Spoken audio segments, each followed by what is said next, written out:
语言爬满了甲骨。 Apakah ini untuk kebaikanmu? Si Hao bertanya dengan lembut. Terhadap adik laki-lakinya, ada topik tertentu yang tidak bisa dia bicarakan terlalu banyak. Lagi pula, ada penghalang di antara keduanya yang belum dihilangkan selama ini. Ini adalah jalanku. Dao saya bukanlah sesuatu yang bisa Anda mengerti. Cepat dan pergi agar tidak ada yang tahu bahwa kamu ada di sini. Qin Hao berkata dengan acuh tak acuh. Altar ini dapat terhubung ke alam yang lebih tinggi. Si Hao bertanya. Dia memberinya pandangan. Bisa, Qin Hao menjawab. Si Hao mengerutkan kening. Pertempuran penyegelan dewa telah memisahkan hubungan antara langit dan bumi, jadi bagaimana mungkin masih ada hubungannya?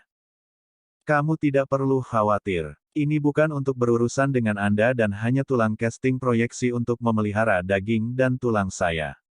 Itu tidak ada hubungannya denganmu, dan tidak ada yang bisa menggunakannya untuk datang ke alam bawah. Qin Hao berkata dengan dingin. Si Hao tahu bahwa adiknya tidak akan berubah pikiran bagaimanapun caranya.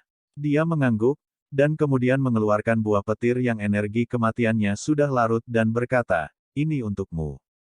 Jika Anda mempelajari Dao Petir, itu akan memberikan manfaat besar bagi Anda. Mata Qin Hao terpancar, dan setelah ragu-ragu sebentar, dia berkata, baiklah, dan menerimanya. Si Hao memperingatkannya bahwa dia harus berhati-hati saat menyerapnya dan dia tidak bisa terburu-buru. Jika Qin Hao membutuhkan, dia bisa membantunya memperbaikinya ke dalam tubuhnya. Qin Hao menggelengkan kepalanya sebagai penolakan dan tidak menerima bantuannya.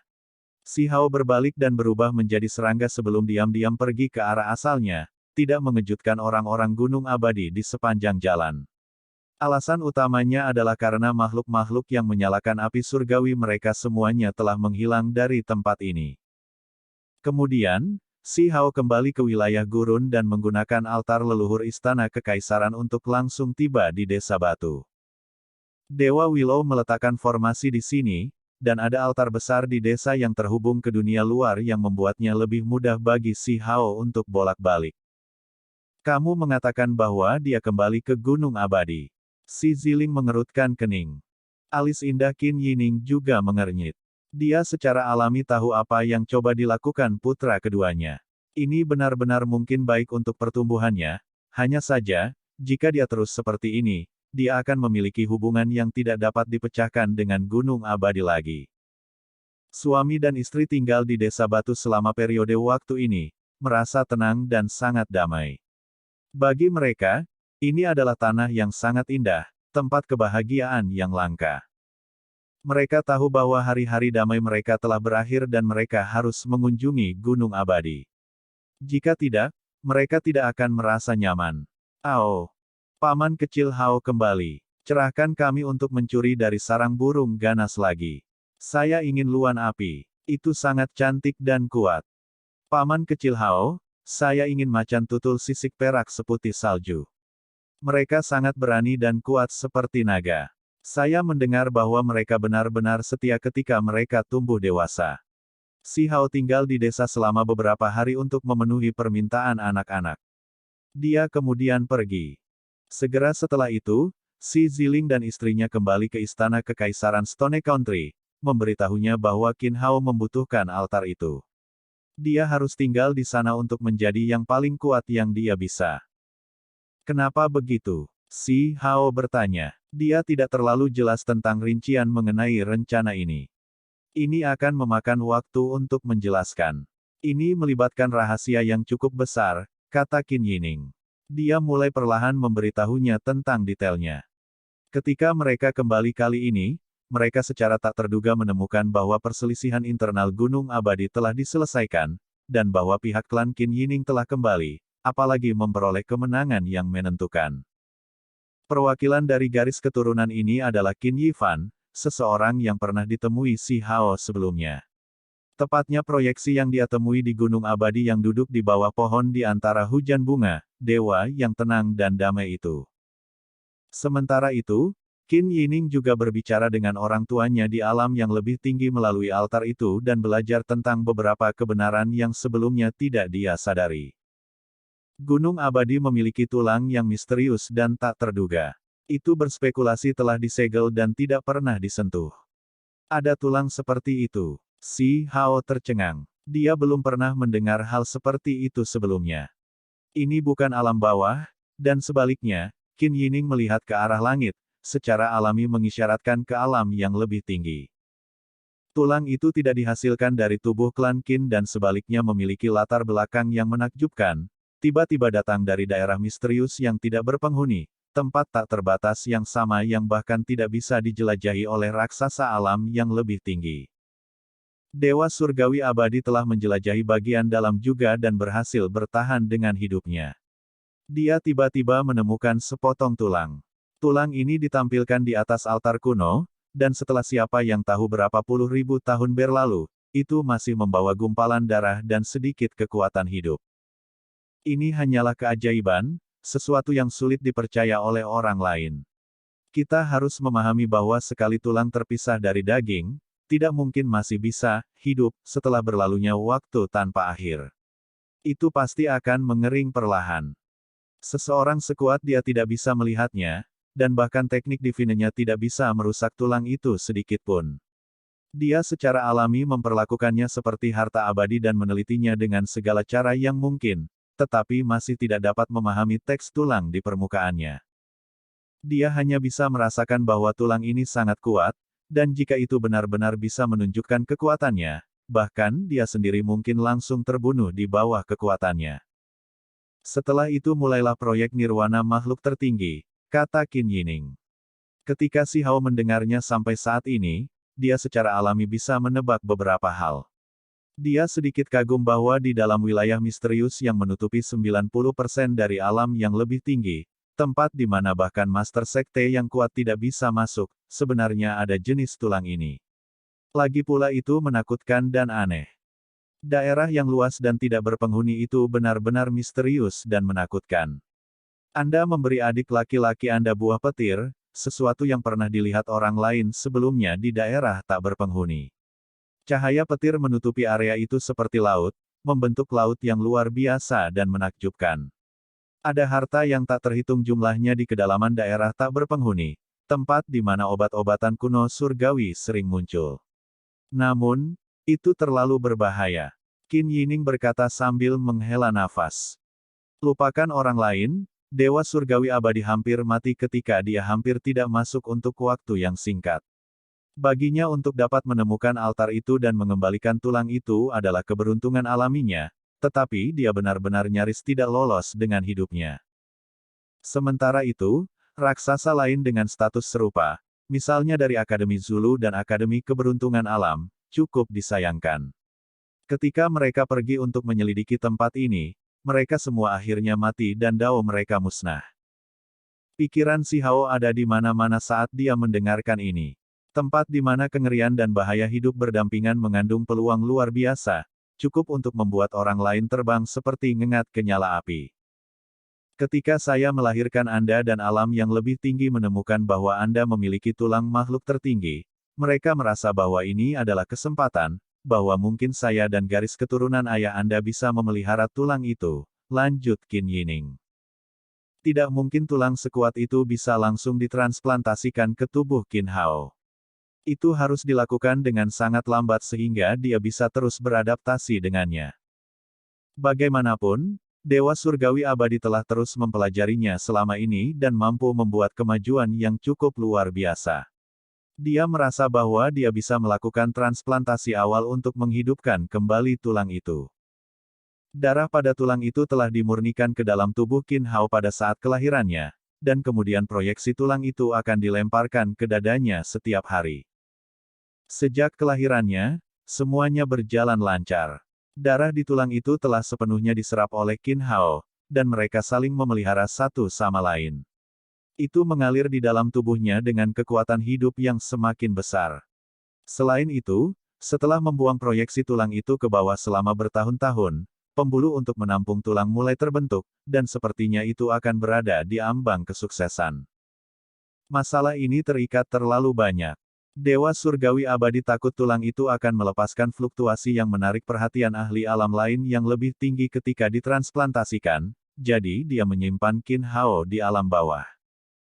Jelas sudah hampir waktunya. Mereka mungkin bisa mentransplantasikan tulang asli ke dalam tubuh Qin Hao sekarang. Si Hao membuka mulutnya dan ingin mengatakan sesuatu. Ini mungkin memungkinkan Qin Hao untuk segera melambung ke surga dan memungkinkan dia untuk bergerak tanpa hambatan melalui alam yang lebih tinggi. Namun, apa yang sebenarnya diinginkan oleh Dewa Surgawi Abadi? Anda harus memahami bahwa tulang ini diperolehnya setelah mempertaruhkan nyawanya, hampir membuang nyawanya sendiri dalam proses sebelum dia mengeluarkan tulang itu dari area misterius. Dia sendiri ingin menggunakannya selama ini, tetapi tidak pernah berani mengambil risiko bahayanya sendiri. Implantasi bukanlah apa yang benar-benar diinginkan oleh Dewa Surgawi. Qin Yining menjelaskan. Dewa Surgawi Abadi hanya menginginkan simbol pada tulang itu, hanya saja, dia tidak bisa mendapatkannya dan membutuhkan tulang itu untuk benar-benar hidup kembali sebelum ada kesempatan untuk melakukannya. Jika Qin Hao menggenggamnya di masa depan, dia bisa berbagi informasi tulang yang terkandung dengan Dewa Surgawi. Selain itu, Dewa Surgawi Abadi tidak akan mengambil risiko sendiri. Dia sudah di tahun-tahun menurun dan energi darahnya tidak berkembang seperti sebelumnya. Meskipun penampilannya masih muda, dagingnya telah lama layu, dan menanamkan tulang itu mungkin berbenturan dengan tubuhnya. Satu kesalahan saja akan melenyapkan tubuh dan jiwanya. Jika seperti ini, maka saya sedikit lebih nyaman. Si Hao mengangguk. Satu-satunya hal yang dia masih merasa tidak nyaman adalah apakah transplantasi tulang itu akan benar-benar berhasil. Qin Hao mungkin tidak bisa mengatasinya dan benar-benar meledak. Saat ini, tulang itu terletak di antara alam yang lebih tinggi dan lebih rendah dalam kehampaan, menurunkan proyeksinya hari demi hari agar sesuai dengan Qin Hao. Itu akan benar-benar turun. Akankah seseorang dari alam yang lebih tinggi datang? Si Hao bertanya. Naik itu gampang, tapi turunnya susah. Tidak ada cara bagi Dewa Surgawi untuk turun dan dia hanya bisa berkomunikasi melalui altar dan menggunakannya untuk membimbingnya tentang cara menyelesaikan prosesnya, kata Qin Yining. Jelas bahwa ini akan sangat berisiko. Inilah sebabnya mengapa suami dan istri sangat khawatir dan segera kembali ke wilayah misterius karena takut Qin Hao akan mati karena proses ini. Ada jenis kekhawatiran yang sulit untuk ditekan. Terlepas dari apakah itu si Hao atau Qin Hao, mereka berdua adalah anak-anak mereka. Jika salah satu dari mereka dalam bahaya, mereka akan segera merasa khawatir dan bermasalah. Itu adalah keputusan Qin Hao, dan bahkan si Ziling dan Qin Yining tidak dapat mengubah pendapatnya. Ini adalah jalannya. Dia ingin mengalami jenis dao tertinggi itu.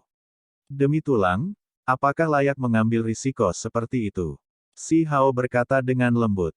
Dia tahu bahwa itu tidak berguna, tidak peduli apa yang dia katakan. Ini mungkin tulang kehidupan abadi, tulang abadi. Jika seseorang membongkar rahasianya, mereka mungkin menemukan cara untuk mendapatkan kehidupan abadi, kata Qin Yining. Lagi pula, ketika Dewa Surgawi Abadi melihatnya di wilayah misterius, itu sudah ditampilkan di altar kuno itu untuk siapa yang tahu berapa puluh ribu tahun, namun darah di atasnya terus tetap merah cerah dan penuh kekuatan hidup. Ini menentang penalaran normal. Ini tidak mungkin kecuali tulang ini memiliki kekuatan rahasia yang memungkinkannya hidup berdampingan dengan langit dan bumi, dan memungkinkannya memiliki keabadian. Si Hao mengangguk. Dia mulai semakin merindukan alam yang lebih tinggi. Dia ingin menjelajahi daerah misterius dan melihat semuanya sendiri. Kemudian, si Hao menemukan bahwa setelah pertempuran besar berakhir terakhir kali, Dewa Surgawi Abadi menderita luka yang sangat serius dan hampir mati di alam yang lebih tinggi. Raksasa lainnya juga tidak dalam kondisi terbaik. Bagaimana dengan keberadaan abadi itu? Si Hao bertanya kepada orang tuanya. Beberapa hari telah berlalu. Dia ingin belajar lebih banyak tentang situasinya. Saya tahu Anda ingin tahu tentang ini dan secara khusus meminta Anda, kata Qin Yining. Keberadaan abadi sangat kuat seperti yang diharapkan. Itu menimbulkan kekacauan besar setelah naik dari selatan ke utara, bertempur di sepanjang jalan dan menimbulkan badai besar. Rumor mengatakan bahwa raksasa besar yang tidak muncul sejak era kuno terganggu, mengambil tindakan untuk menekannya. Dia memiliki karakteristik abadi. Meskipun dia menderita luka serius, dia memaksa jalan ke depan dan membunuh dua musuhnya sebelum akhirnya dipaksa masuk ke area misterius. Si Hao tercengang. Bagaimanapun juga, keberadaan abadi itu sangat kuat, menimbulkan bencana besar begitu dia naik. Hanya sekarang, akan sulit baginya untuk hidup. Haur, kamu harus berhati-hati. Jika Anda pergi ke alam yang lebih tinggi, jangan bawa dia ke atas, atau Anda akan menemukan musuh di sekitar Anda. Qin Yining memperingatkan. Si Ziling dan istrinya pergi, hati mereka diselimuti kekhawatiran, takut Qin Hao mungkin tidak dapat menopang tulang abadi itu dan akibatnya jatuh. Mereka sangat mencintai dan menyayangi kedua putra mereka. Ayah, Ibu, kalian berdua harus pergi dulu. Jika saya meninggalkan dunia ini, saya akan mengunjungi Anda untuk mengucapkan selamat tinggal, kata si Hao. Dia mengerti perasaan orang tuanya dan menyuruh mereka bergegas untuk menjaga Qin Hao. Anak kita juga akan pergi ke alam yang lebih tinggi. Kami tidak akan berpisah. Seluruh keluarga kita akan bersatu kembali, kata si Ziling. Namun, tidak mungkin mereka naik bersama. Karena si Hao menjungkir-balikkan gunung abadi, badai besar muncul. Klan mereka menanggung permusuhan besar terhadapnya. Ketika kita memasuki alam yang lebih tinggi, kita akan melepaskan diri dari klan Qin dan bergabung dengan Anda, kata Qin Yining. Ibu, kamu tidak perlu melakukan itu. Si Hao menggelengkan kepalanya. Akhirnya, pasangan itu berangkat ke wilayah misterius. Di Istana Surgawi Pusat, si Hao tenggelam dalam kontemplasi hening. Sebelum pergi, masih ada hal lain yang harus dia lakukan agar Stone Country cukup kuat dan dia tidak akan meninggalkan kekhawatiran. Aku perlu memperbaiki pil, kata si Hao. Alasan utama Stone Country bisa menjadi sekuat sekarang ini adalah karena rahasia dalam yang paling penting, formula pil kuno. Mereka dapat meningkatkan kekuatan seseorang dan memungkinkan pembudidaya untuk menembus batasan bakat alami mereka. Setelah dia pergi, negara batu harus memiliki kekuatan militer mutlak untuk melindungi dirinya dari segalanya. Jika tidak, akan terjadi kekacauan besar. Peng Nain berbicara dan berkata, Yang Mulia, tidak banyak obat spiritual. Di masa lalu, negara batu berada dalam kekacauan besar, dan banyak raja masuk ke area terlarang di Istana Kekaisaran, dan beberapa pangeran dan putri bahkan lebih gelisah, mengeluarkan sejumlah besar barang dari perbendaharaan.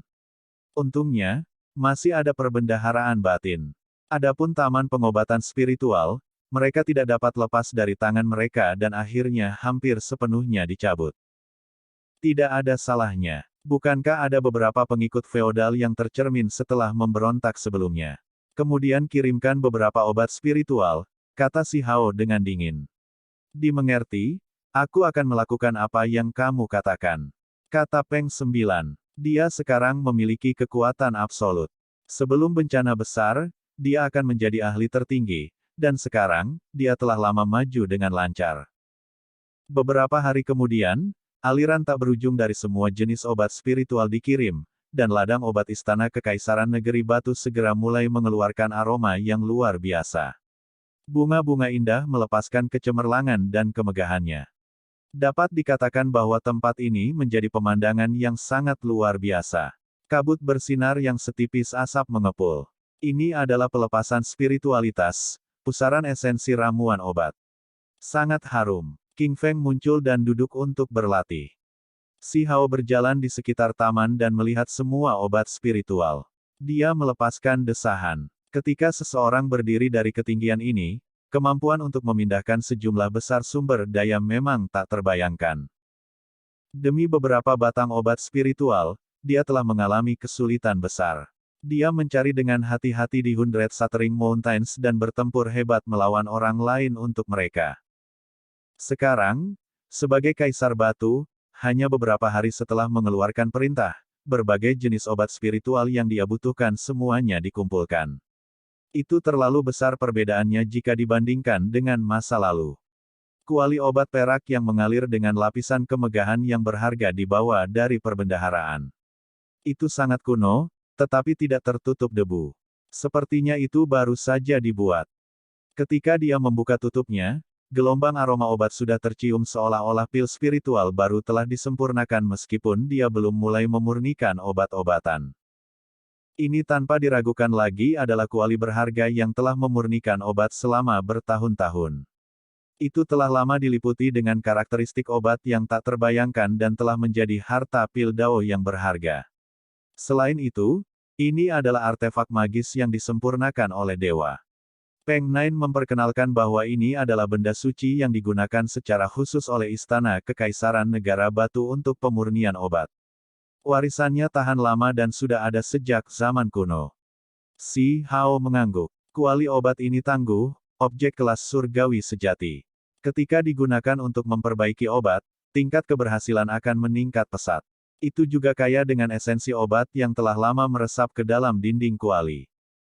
Dia mengetuknya beberapa kali, dan dengan suara ding, suara indah yang tak tertandingi jernih dan merdu terdengar. Bagaimana jika dibandingkan dengan kuali hitam Stone Country?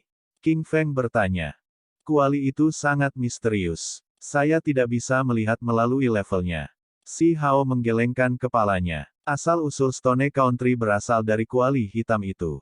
Dia telah menelitinya sebelumnya setelah kekuatannya meningkat, tetapi dia gagal untuk melihatnya. Masih kekurangan beberapa obat yang menakjubkan, kata si Hao lembut. Dia ingin memperbaiki pil kelahiran kembali kecil yang akan memungkinkan seorang ahli tingkat raja untuk masuk ke alam ahli tertinggi, tetapi membutuhkan lebih dari 100 obat spiritual di dalam tungku tunggal sebelum dapat disempurnakan.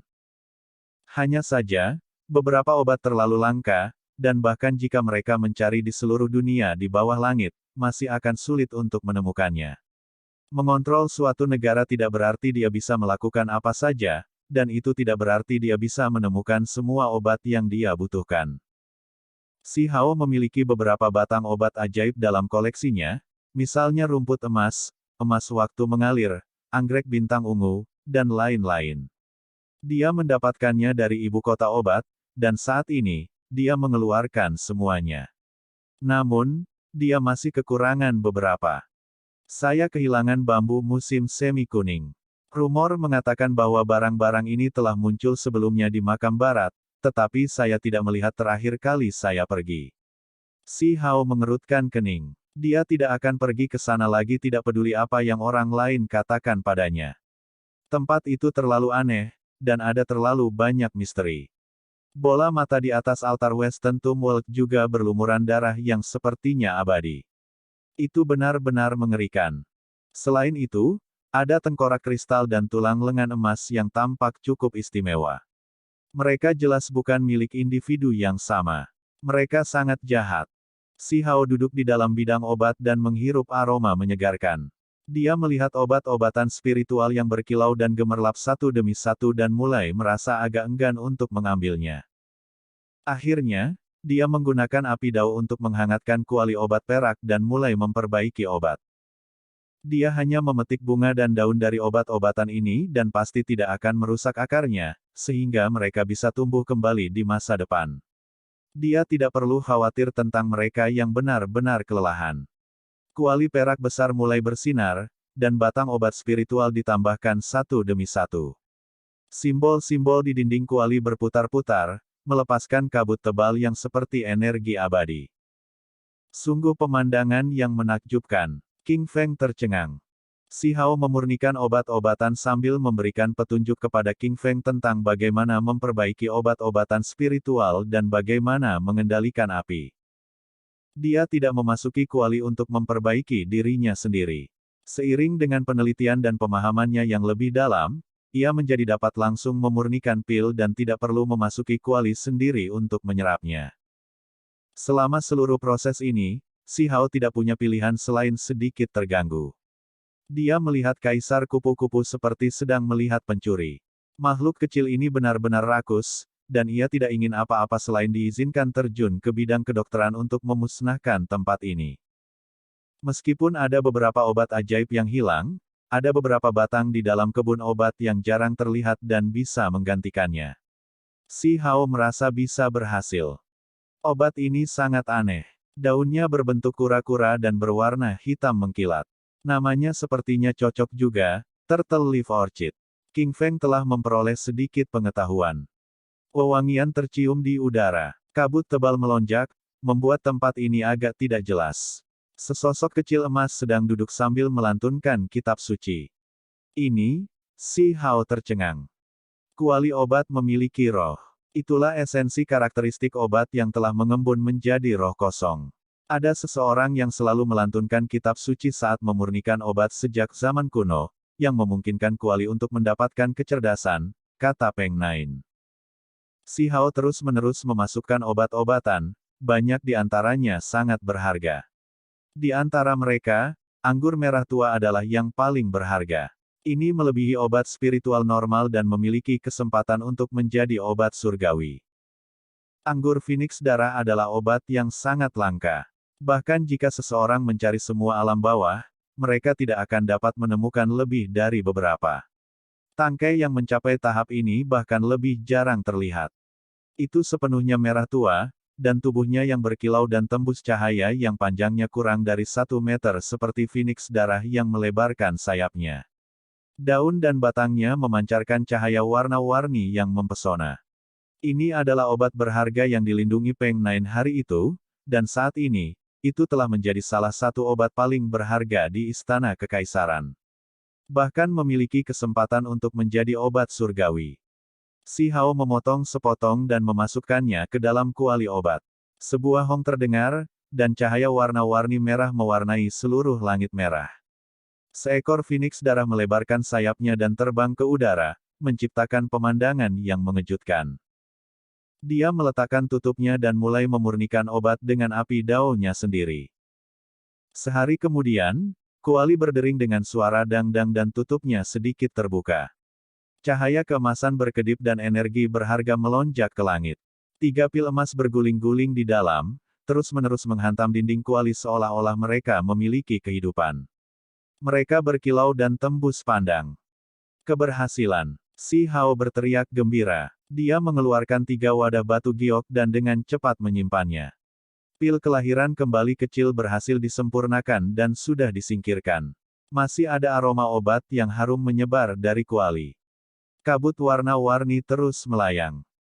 Ketika dia tenang, Si Hao mulai memperbaiki pil lagi. Hari lain, batch lain. Kali ini, ada 3 pil emas juga. Pil cerah dan gemerlap melonjak dengan cahaya warna-warni yang menguntungkan dari dalam kuali obat. Dengan ini, pemurnian pil berakhir. Tidak ada cukup obat untuk melanjutkan, dan jika dia melangkah lebih jauh, itu akan melukai akar pengobatan spiritual bidang obat. Sayang sekali pohon obat suci 5 asal ini tidak bernyawa selama ini.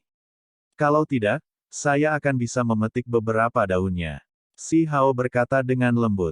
Ini adalah obat suci yang dia bawa kembali dari Gunung Abadi. Meskipun ini masalahnya, dia masih cukup puas. Dengan 6 pil emas, dia bisa menyimpan 1 untuk dirinya sendiri, memberikan 1 kepada King Feng, dan kemudian masih memiliki 4 yang tersisa. Ini akan cukup bagi negara batu untuk memiliki beberapa ahli tertinggi. Aku harus mencari cara. Jika saya bisa membuat 1 tungku lagi, maka saya bisa memberikannya kepada kerabat saya. Si Hao mengundang Raja Perang agar dia melindungi tempat ini. Beberapa hari kemudian, sosok tingkat raja yang kuat ini dengan lancar menjadi ahli tertinggi. Jangan khawatir. Di bawah bimbingan saya, tidak akan ada masalah dalam membuat King Feng menggantikan posisi kaisar, kata Raja Perang. Sekarang dia adalah seorang ahli tertinggi, dia memiliki vitalitas yang cukup dan dapat mengintimidasi dunia. Dia sekarang dapat sepenuhnya mendukung pertumbuhan King Feng. Peng 9 juga mengangguk. Dia telah mencapai ranah kultivasi ini beberapa waktu lalu. Si Hao menyerahkan 3 pil kelahiran kembali kecil yang tersisa kepada mereka dan memberitahu mereka bahwa itu bisa menciptakan 3 ahli tertinggi lagi. Adapun kepada siapa mereka harus diberikan, mereka perlu mempertimbangkan dengan cermat sebelum membagikannya. Namun, jelas tidak ada kekurangan kandidat. Ketika istana kekaisaran dibobol, Ada beberapa bangsawan tua yang marah dan berdiri di sisi Si Hao, bertarung dengannya untuk negara batu. Sekarang, Si Hao dapat membantu mereka menjadi ahli tertinggi. Si Hao sendiri tidak segera meminum pil kelahiran kembali kecil itu, karena dia telah menghabiskan beberapa hari ini dengan cermat mempelajari diagram 10.000 roh. Dia ingin memahami beberapa hal sebelum melahapnya sehingga efeknya akan lebih besar. Dia kemudian melakukan perjalanan ke negara api. Ibu kota yang sebelumnya megah dan megah telah berubah menjadi reruntuhan. Kota baru dibangun kembali di tempat yang berbeda. Saat ini negara api masih mengalami konflik. Pertempuran masih dilakukan untuk gelar kaisar. Si Hao tidak berpartisipasi, dia juga tidak ingin ikut campur. Kaisar api telah memimpin beberapa orang ke alam yang lebih tinggi. Orang-orang yang tersisa yang memperebutkan gelar kaisar tidak memiliki banyak hubungan dengan Huolinger. Heaven Swallowing Sparrow, Kyongki, apakah kalian masih hidup? Si Hao mengendarai kereta perang kuno dengan cepat melintasi langit. Suara gemuruh yang hebat bergema melalui tanah terlantar yang besar. Dia menyuruh orang-orang mencari burung ganas dan binatang buas selama ini dan mencoba mencari tahu apakah mereka lolos dari malapetaka atau tidak. Saat itu, ketika harta gunung muncul, 4 ahli hebat memperebutkannya. The Heaven Swallowing Sparrow dan Kyongki sangat kejam dan membantai semua hal dalam 100.000 li dan melahap semua orang di dalam area itu. Si Hao benar-benar ingin menemukan dua keberadaan jahat itu dan membunuh mereka. Dia masih ingat adik-adik kembar yang membahas jenis susu binatang apa yang paling enak, namun, ketika ratusan ribu li tanah itu mengalami genosida, dia tidak pernah bisa bertemu mereka lagi. Dia tidak tahu apakah mereka masih hidup. Selain itu, Heaven Swallowing Sparrow dan Kyongki adalah penyebab utama kehancuran Heaven Mending Pavilion dan membawa kerusakan yang cukup mengerikan. Bagaimana dengan PCU itu? Mungkinkah itu mati? Selain itu, dia juga mencari PCU. Itu telah memakan lengan kakeknya saat itu, dan Si Hao ingin membalas dendam untuk kakeknya. Dia telah melihat ke seluruh wilayah gurun, dan bahkan mengirim yang lain keluar, tetapi dia tidak mendapatkan hasil apapun. Aku harus pergi pada akhirnya, kata Si Hao lembut. Dia bergumam pada dirinya sendiri, merasa bahwa dia harus melihat tempat tertentu. Masih ada peluang besar di sana yang dia tidak tahu apakah dia bisa memanfaatkannya. Si Hao kemudian memasuki alam dewa kekosongan. Dia menghancurkan dengan tinjunya, mengguncang dunia ini dan menyebabkan ruang di sekitarnya terdistorsi. Ini adalah kekuatan yang melampaui ranah ini dan digunakan untuk memanggil utusan domain itu. Apa tujuan di balik ini? Dia terbentuk dari hukum alam, keberadaan yang dingin dan tidak berperasaan. Saya memiliki 8 keping buku perunggu, masih kehilangan 2 sebelum saya dapat memperoleh teknik berharga yang mengguncang dunia. Saya ingin tahu rekor apa yang harus saya pecahkan untuk mendapatkan 2 bagian terakhir, kata Si Hao. Film pun berakhir.